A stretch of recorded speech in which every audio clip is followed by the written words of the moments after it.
Hey guys, before we get started, you know what we're asking for. Follow us on Facebook, Instagram, and X at Launchpad Pod, and our website, launchpadpod.com, and on YouTube. Check us out. Share our videos. Tell your friends about us. You know, all that business. Anyway, this year at San Diego Comic-Con, we got to meet some incredible people. We got to get some great interviews that we're sharing with you. This week, we have a very special interview for you. We got to talk to the director of Godzilla Final Wars, one of my favorite Godzilla movies. This is Ryuhei Kitamura at San Diego Comic-Con 2024. Let's get into it. Ignition sequence start. 6, 5, 4, 3, 2, 1, 0. All engine running. Liftoff. We have a liftoff.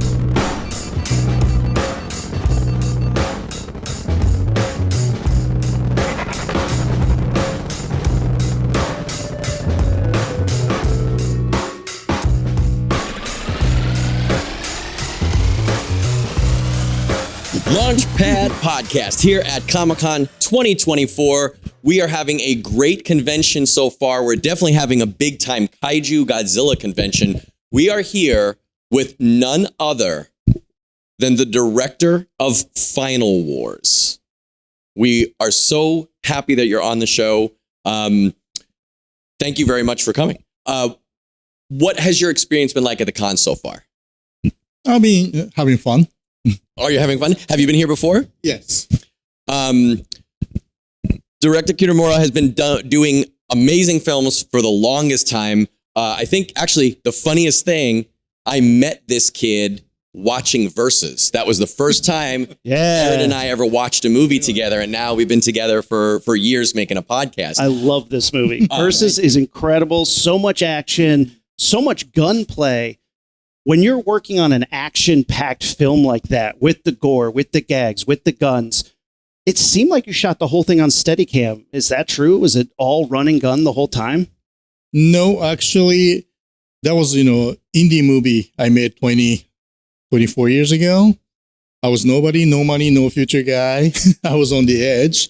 And I knew that was like my last chance. So either I make it or not, right? Oh. So, of course, we were a bunch of amateurs, and we could afford only one day of Steadicam. So most of those shots that you thought we shot on Steadicam was actually a dolly shot. Wow. No matter how rough the ground was in the woods, we just decided to do everything, on the dolly shot, because I don't really like handheld, because it's, faster, easier way to do. But, I was making this low budget indie movie, but doesn't, give me the reason to the movie looks cheap. So I decided to do everything, and because it was an action movie, I wanted to use a wide lens, and I want to move the camera when the action starts. So only way to do that was using the dolly shot. Awesome. And that's really amazing, because at that point it puts, your name Kitamura on the map, because people have seen Versus, right? People start to see it. When you were making Versus and you say it's low budget, you say you only had the budget for one day of Steadicam, you must have faced a lot of challenges, budgetary or not, that you had to try. And like you said, it was your last chance to make your mark. Do you feel that you went into that movie thinking, okay, where else can I really make this movie pop and make this different than the other movies that are coming out around it?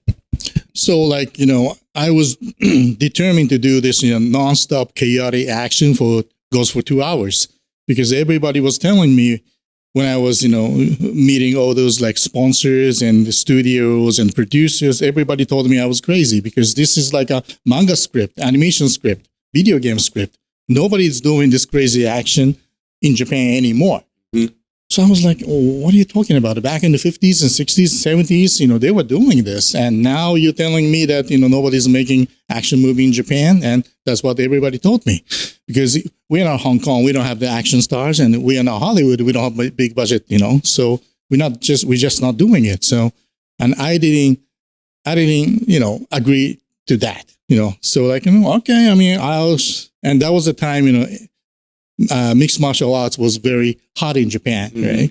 So, of course, the Gracie they were taking over. Do you know the Gracies? Horace Gracie, Hickson Gracie, and everybody was thinking like, nobody can beat Gracie, but this legendary wrestler Sakuraba did beat Horace Gracie. So I was like, even the Japanese wrestler can beat Gracie. So there is a way to win by doing this crazy Japanese action. So I was determined to do it. So, but the only thing I had was we were a bunch of amateurs. No sound, no slate, no script supervisor, no producer, no lighting, nothing.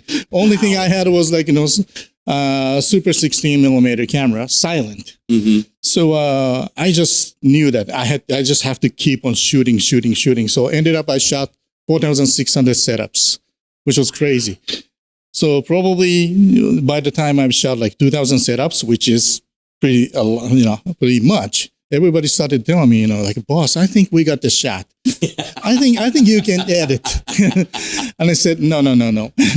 It's not over till I say over. So then we run out the money. Like we ran out of the money in like 10 days. Mm-hmm. So every day, because we didn't have any lighting equipment, when the sun goes down, we had to come back, right? Mm-hmm. So that's when I started watching at my cell phone. I mean, who did I call? I just called everybody asking for money.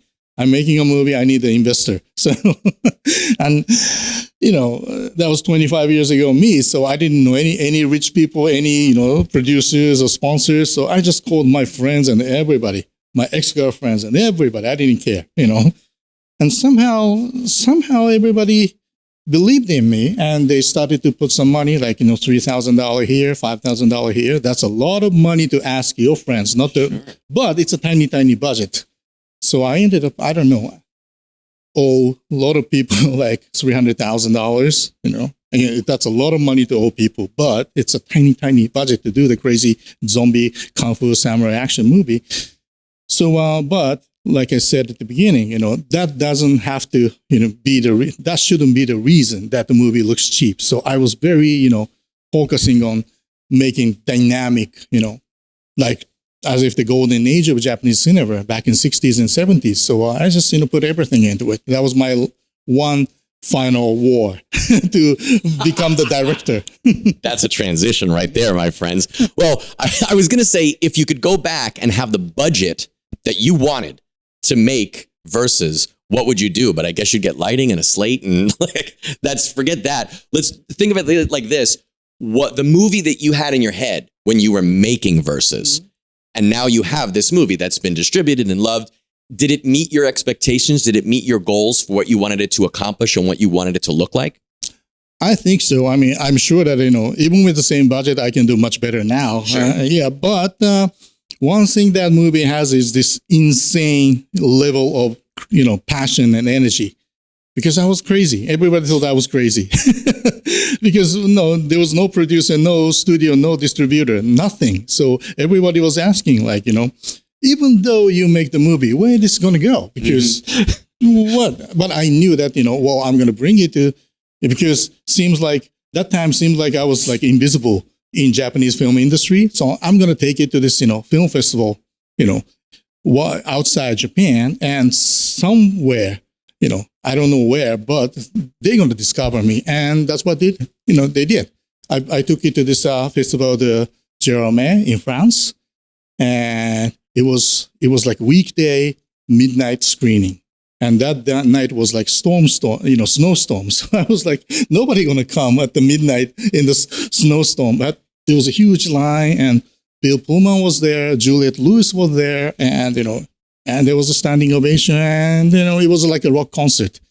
And a week later, I got a call from Miramax, and I did the fast look deal. So that movie really, opened up, a wide open road in front of me as a career for the film director, and it changed my life. So it's amazing. Can I ask, what are your inspirations when you talk about the kung fu action film, the horror film aspects of it, the zombies? What movies did you grow up with that you look to for inspiration for Versus? I grew up, watching all kinds of movie. Yes, I love action movies and horror movies, but I even one of my favorite movies, this little movie called Little Romance with Diane Lane. That's one of always my lifetime, top 10. And this movie was a Kevin Costner called Fandango. That's always my, lifetime favorite. Or the Peter Weir movie like Gallipoli, Dead Poets Society. So I got influence from a lot of things. But when I was making verses, I just decided to do that crazy action and just put everything into it. So my favorite movies, one is Highlander, obviously. Okay. And I love zombie movies. So the beginning was, okay, I'm going to make Highlander with zombies. Then one day I thought, I'm Japanese, and I did, kendo, which is the Japanese, sword fighting. So I'm going to put the samurai. Then, I love Tarantino movies. Okay, I'm going to put the Reservoir Dogs. Then, of course, I love, Hong Kong, martial arts. All right, I'm going to put Kung Fu. And let's see, put everything and make my own smoothie. And that's what became Versus. And it really is. I think we've all seen people, directors, filmmakers mix genres and have it not work or have one side be a lot stronger than the other. But yours is really homogenized and it really works well together. And like every piece of that works. Like the sword fighting works, the fighting works, the zombies work, the horror element, the action elements. I hope you're proud. I am, and I think that it worked because, even though I put a lot of, influences into my kitchen, right? But the core of the thing was me, myself. It was me against the world. I was fighting. That's why I named the movie called Versus. It was me versus everything, everybody, against all odds. So I think what makes that movie stands out is it's my philosophy. I'm a samurai. I don't back out. I don't get afraid. And I was determined to just go all the way, cutting all kinds of enemy, all kinds of, negativity and just break through. So that thing was, made Versus something very special, I think. And it was a huge jumping off platform where now everyone's looking at you. You start to make these different movies. It's a very big jump, I know, from Versus to Final Wars. But when you start helming and writing and working on Godzilla Final Wars, how did you approach that? Either the same or different than Versus? It was pretty much the same. Movie making for me is always the same. At the very beginning, it was just me and my best friend, two of us. Then I had one more friend, three of us. And so we were like shooting each other. And when we need the wide shot, we just put the camera right there, right? And even if I don't have anybody, I just keep on shooting myself. So that's how I started my, the filmmaking, as an indie filmmaker. Then I got like, 6 of friends. Then when I was making Versus, I had like 50 people, willing to do something for me. And when it gets to like Godzilla Final Wars, that's like 200 people, right? Mm-hmm. But to me, the director is like a center of the circle, of like a compass. So it doesn't really matter, how big this, the circle gets, wider, bigger, because I have to be the one who's responsible for the creative of everything. So as long as I have the vision and I can communicate with my crew and the cast and the producer, it doesn't make that much difference. Godzilla Final Wars is so fun. For a lot of reasons, but one of the things that Aaron and I both love is how many different creatures there are, how many different, just specifically kaiju fight scenes there are. It's kind of like a best of Godzilla because you have so many of his different creatures in there. Was it hard for you to juggle that many battles and that many different creatures in the same movie without having it be overkill or boring?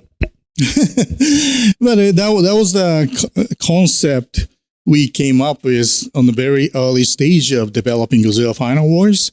We didn't even have the title, it was, I think the early title was Godzilla versus 14.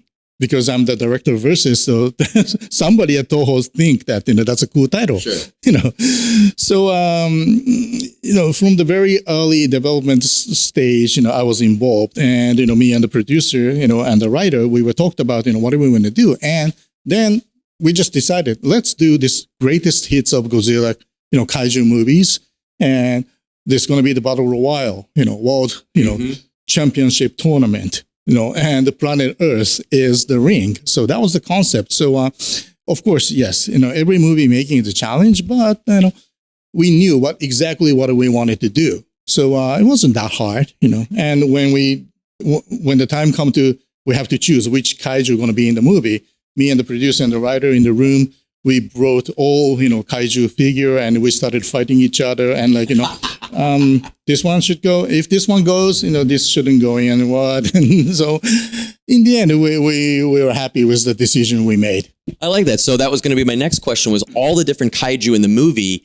Did you get to pick most of which kaiju are going to be in and which are not? Or was that a lot of Toho's oversight? How did you guys pick which ones went in, which ones did not come in? No, Toho and the producer, Mr. Tomiyama, gave me pretty much, all the creative freedom. So yes, we always, communicate and, talked about it. But in the end, it was up to me. So, it was not a single thing that the Toho or the producer forced me to do. So that was very, clean, creative discussion. So I'm very happy with the final lineup.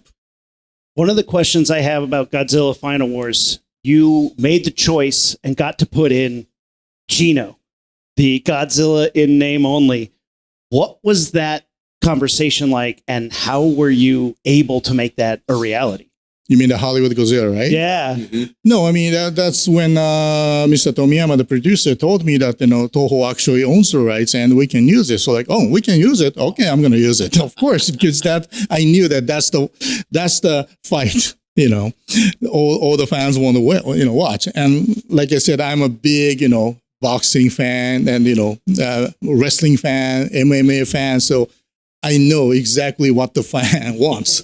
So that's why I came up with that idea. And, it's nothing to do with the disrespect. I really enjoyed that movie too. And I just did it for fun. But when it comes to, one-on-one battle against Japanese Godzilla versus Hollywood Godzilla, of course, that's going to be the one-punch KO. So that's what I did. It was so good. In today's world, hypothetical, you get to do another Final Wars and you have the legendary Godzilla, who is quite a bit beefier than the original, versus Godzilla Final Wars with the spikes and the fire. Who wins in your mind? Of course, my Godzilla is much faster. It's like Evander Holyfield kind of boxer who is a smaller, but he was a very strong heavyweight champion. He'll tire him out. I love that. Are you either now because of your film or growing up? Are you a Godzilla fan? Yes, my first Godzilla experience was Godzilla versus Mechagodzilla. I think that was 1975. Yeah. So I was like 6 years old and I watched it and I just fell in love with it. Not only the Godzilla, the King Caesar and the Mechagodzilla, everything was so cool. So since then, yes, I watched all Godzilla movies. So I was a fan. Yeah. What do you have a favorite era of any of the? Of course, the Showa era. Yes. Okay. Favorite kaiju? Favorite kaiju? Not Godzilla. is Gigan. Me too. That's why I redesigned and revived it in the Final Wars. Why is Gigan one of your favorites? I think it's really stands out. It's like a cyborg kaiju. I mean, what is that? So I love Gigan. I prefer to make Gigan movie than doing the Godzilla again. Okay, so here's what we need to do, okay? Because we're both Gigan fans. We need to make a Gigan movie, but he's got to be cool because every time, even in your movie, he gets beat real fast. In your movie, he gets beat twice. Mm-hmm. In all the Showa era stuff, he gets beat. Like he's always part of a team up and it's 2-on-1. And then when Godzilla or Anguirus or whoever gets a friend, then Gigan's like later and he leaves, right? We got to get Gigan cool. I don't care if he's bad or good, but we got to write this. You think we could do it? Yep. Yeah, of course. Do you like classic Gigan or the redesign that you did with the chainsaws? Of course, I'm very proud of the redesigned version. But yes, of course, if I don't love the original Gigan, I wouldn't do it. So I love both of them. You heard it here first. Gigan is the man. He's one of my favorites. Yes, I agree. All right, so here's my last thing. If you're willing to do it, you said you're a samurai. You said you do or did kendo. Do you think you could show me some moves we can pantomime? Show me how to do? No, but show from a samurai standpoint, how would be the correct way to do or not do things? You show me first. No, I don't. I don't know. You said kendo. Show. Can you? Would you be okay? You were doing something. So that's the sword. Yeah. take the sword out, but I mean, I have the microphone. That's a very good example of gaijin way. You know what gaijin is? Yeah, that's me. I want you to help me. No, it's more like this, and do it like this. That's. Can we do it together? Can you do it with me? Yeah. All right. So you hold it. Okay. Goes. Not bad. Okay. All right. I'm gonna practice. You do. Then maybe you'll be in versus 2. Yes, and I'm a super performer. I could play Gaigan if you need. I could do, but I want old school. I don't want chainsaw hands. Is that ever going to happen? Versus 2? I'm working on it. Yes. I'd be first in line. I love that movie. Where is the best place that our listeners and our followers can keep an eye on you? Your social media, your website, anything like that, so we can see what you're working on. Yeah, I have an Instagram, and I also for Godzilla fans, I have my own brand called Cross Counter, XLOSS and I'm releasing a bunch of Godzilla Final Wars t-shirt. Super cool one. Oh, nice. You heard it here? Yeah, August. Excellent. You heard it here. Thank you so much for taking the time to speak with us. We really do appreciate it. You guys, Launchpad Podcast here at Comic-Con 2024. Keep it posted here. Liftoff. We have a liftoff. Hope you guys enjoyed that. If you haven't seen Versus, I implore you, go find it. It is absolutely amazing. Incredible movie. Super fun. Action-packed. Gory as all hell. Really awesome to get to talk to the director about that. And if you guys are in Los Angeles over the weekend of October 5th, and you're going to go to the LA Comic-Con, you're going to see us. We are going to be doing 2 panels. We are doing our Ghostface Killer Trivia panel, which we successfully did at San Diego Comic-Con 2 years in a row. Super fun. If you know your horror trivia, come on out, show us. And we are talking about The Predator on another panel. We have some people who were in The Predator, some people who have drawn The Predator, written for Predator comic books. Some amazing guests. It's going to be a really great panel. So come see us at the LA Comic-Con October 5th. If you're in, come on, say hi. We'd love to talk to you. Anyway, till next time, we're the Rocketeers. We're out. Ignition sequence start. 6, 5,